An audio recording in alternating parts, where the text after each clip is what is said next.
Nambeting wewangi iki amung sira yekti eseme kang manis matu wong ayu.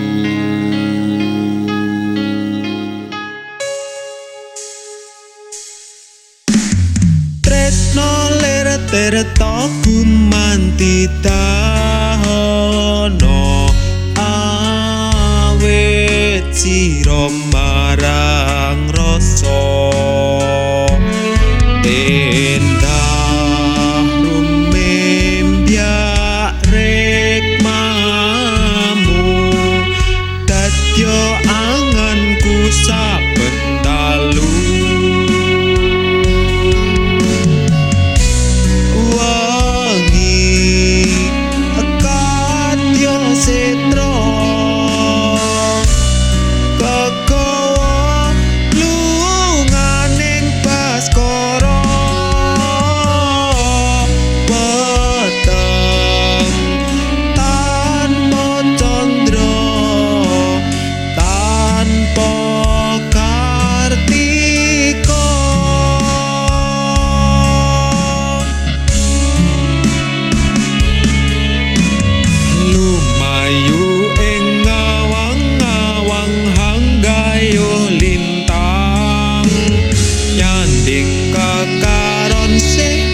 Dadi lelamunan lewat kidung iki muga bisa ngerteni sajroning ati iki yai mugemi janji.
Kekaron sing mung dadi lelamunan lewat kidung iki muga bisa ngerteni sajroning ati iki yai mugemi janji.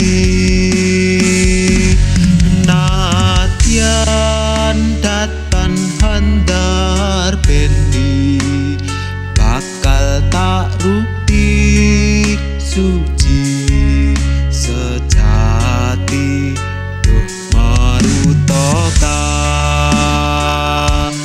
ndakno sak temene aku isih tresno ayu ing ngawang-ngawang hanggayo lintang nyanding kekaron sing mung dadi lelamunan lewat kidung iki muga bisa ngerteni enget jalaran ning sih yai pati.